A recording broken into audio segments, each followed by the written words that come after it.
I'm Durk Dehner, and I'm with the Tom Finland Foundation, and we're today with one of our artists in resident, who's Sam Ashby, and from London, and is a filmmaker and an author, and so we're just sort of doing a little bit of a summary on your time here for the last 3 months. I don't know where it went, but it certainly, it seems like it was yesterday that you arrived.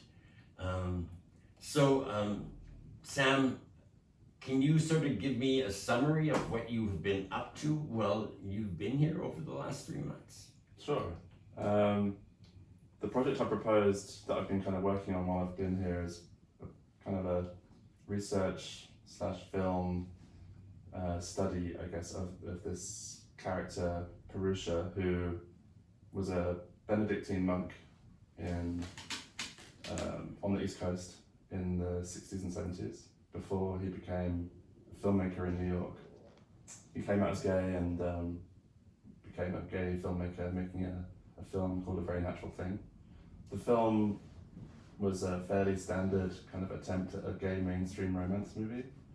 The film flopped and he ended up kind of having a rebrand as a cosmic erotic consciousness sex guru out here in California. And he moved here in 78. And so I kind of became obsessed with him and discovering more about him. And he wrote this amazing book, which is kind of his spiritual guide to gay sex and sexuality. And what is it called? The Divine Androgyne. And this is sort of a quest then. It's a quest, which seems to be a fairly new process for me in terms of like narrating the quest itself in the work.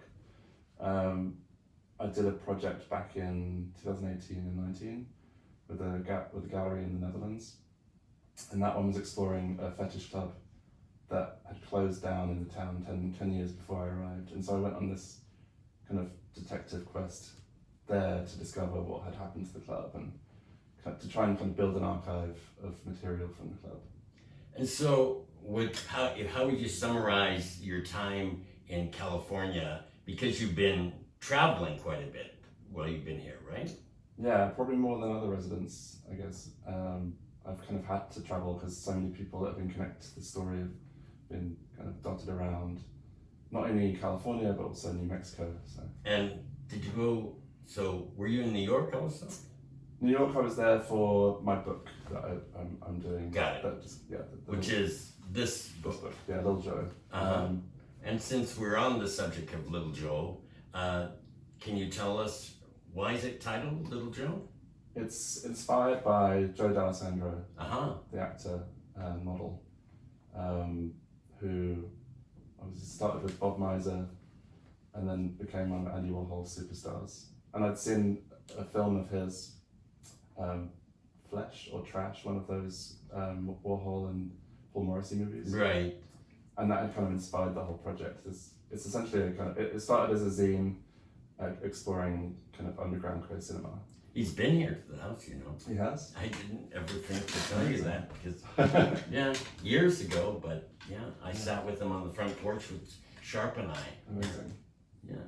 Yeah, so he, you know, his kind of beauty, I guess, inspired this idea of like discovering more about the underground queer cinema and cinema from the margins. And we did 6 issues. We did 5 issues in 5 years, and we had a big break while I was off making films. And then we did a COVID issue, and then I don't know. I guess my energy for the project kind of ran its course, and so I was offered to do a book to kind of compile all of the issues into one. And this is published by SPBH Editions, they're based in Milan, and it's an imprint of Mac Books.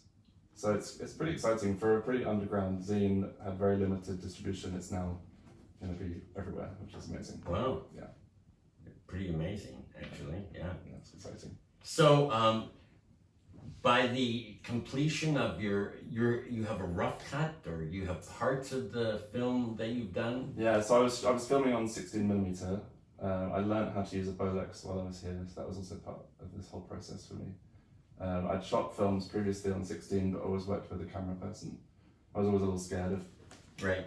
I'm fine with an 8mm or a digital camera, but something about the 16 was too intimidating. But this trip I kind of had to learn because I was going to be the only one kind of off on this little quest of mine. So a friend of mine, Mariah Garnett, who's a filmmaker here in LA, she very kindly taught me to use the camera and kind of gave me some assistance, and she helped do some filming as well.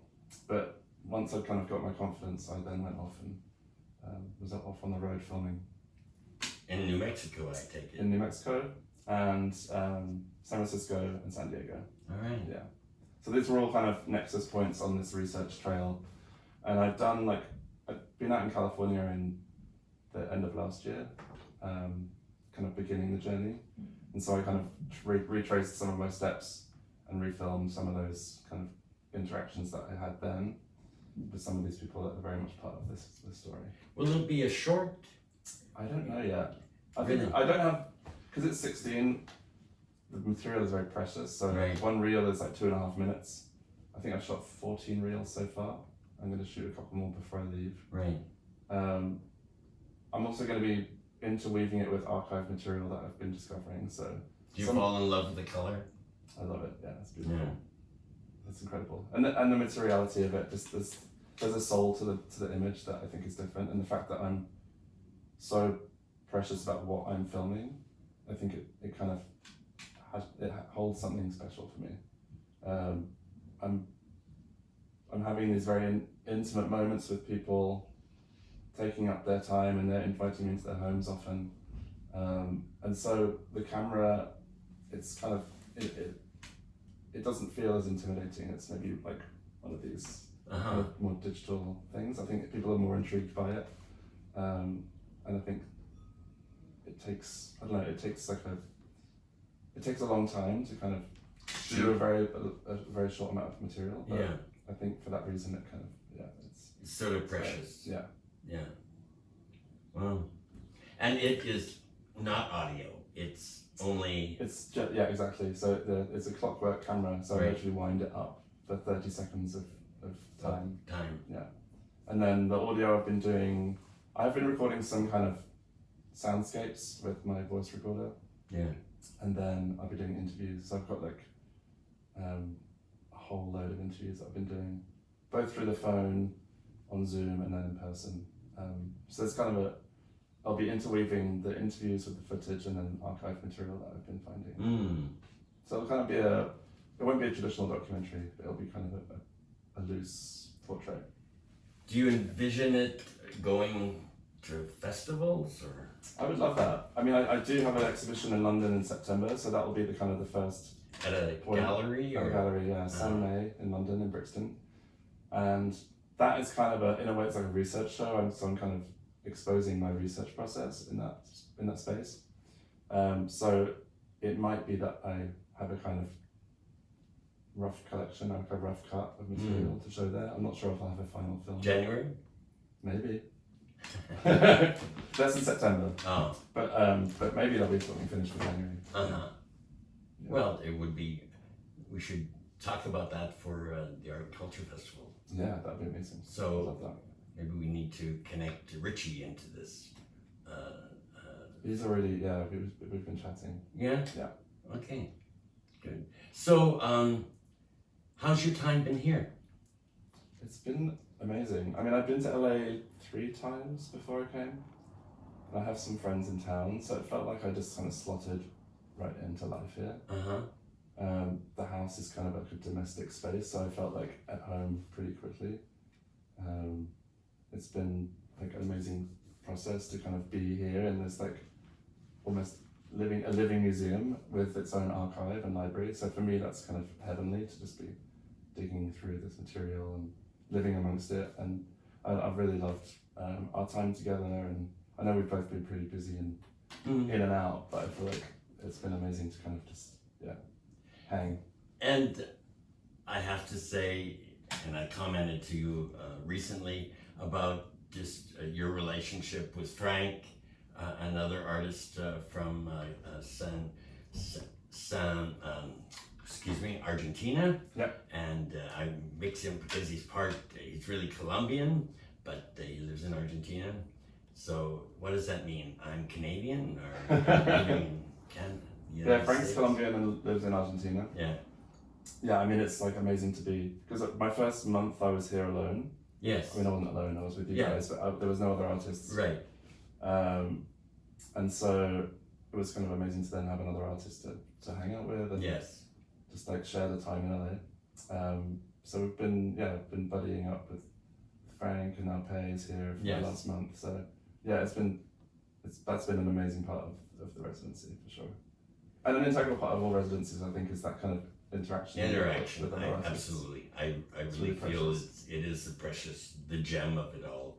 And it's really, of course, for me and for us, it's wonderful to stand back and just watch that interaction and the camaraderie that just comes out naturally, and the appreciation for each other's craft. Absolutely. Yeah. Yeah. So, in regards to your future, do you have any vision on what you want to after this project, or where would you like this project to go? What would you like it to do? That's really what I want to ask you. I think for me, it's like learning the camera has been really transformative. I think in terms of how I'm conceiving of my process. I think before that, everything felt like a huge operation. Like if I was gonna make a film, it would be involving a huge crew. Well, not necessarily a huge crew, but a collection of other people that I would have to depend on. Right. Becomes very expensive. I mean, film itself is expensive, but I think learning the camera has allowed me to imagine these kind of self-initiated smaller films on any kind of obscure queer history that I'm becoming obsessed with.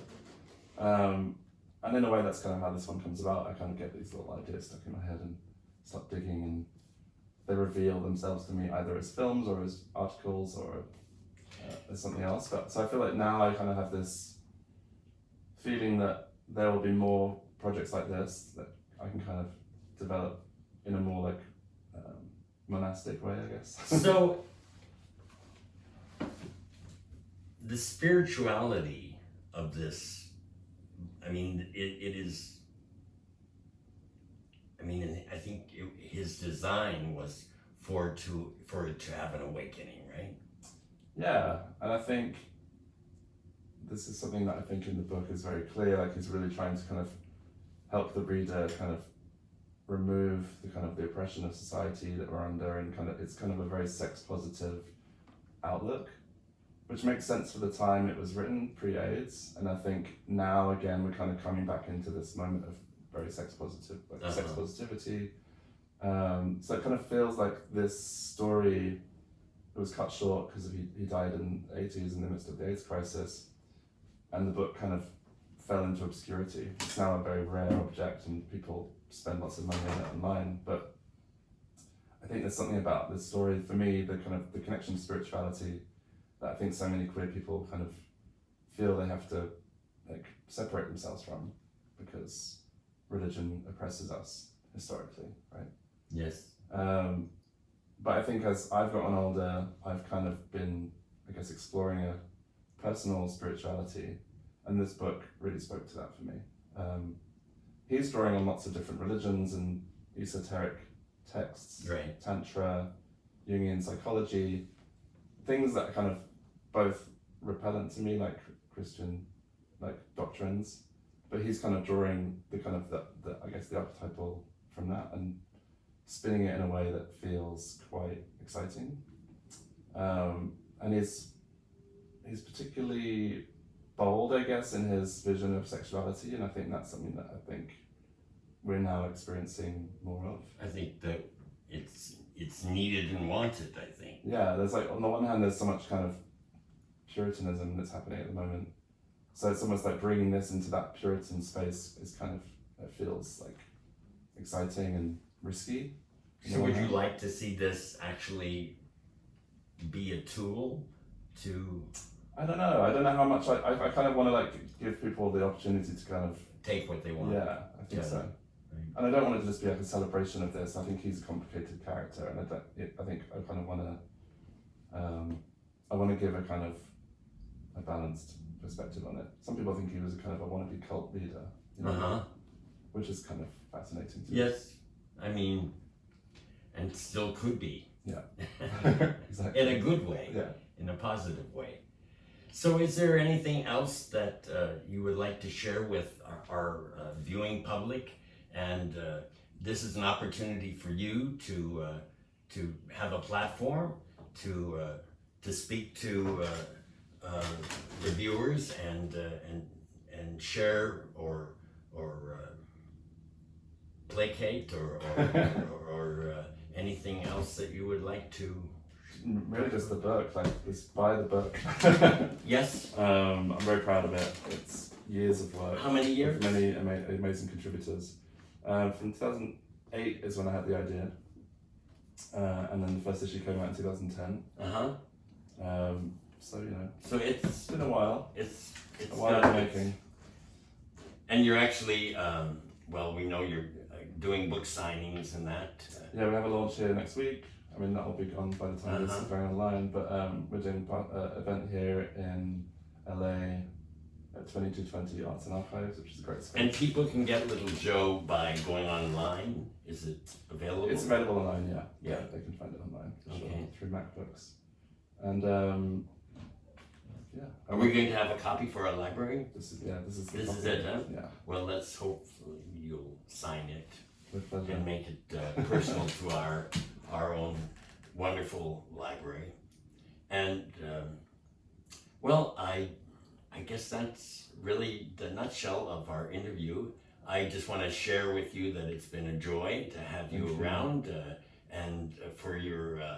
We really tried to build a tribute room for you, and I've loved it in here. Yeah. and so I really I just want to tell you that we don't expect, but we anticipate that your name and your work will actually just become more well known and make that indentation into our culture that is so needed and wanted. Thank you, Durk. Yeah. Yeah, thank you so much. Okay.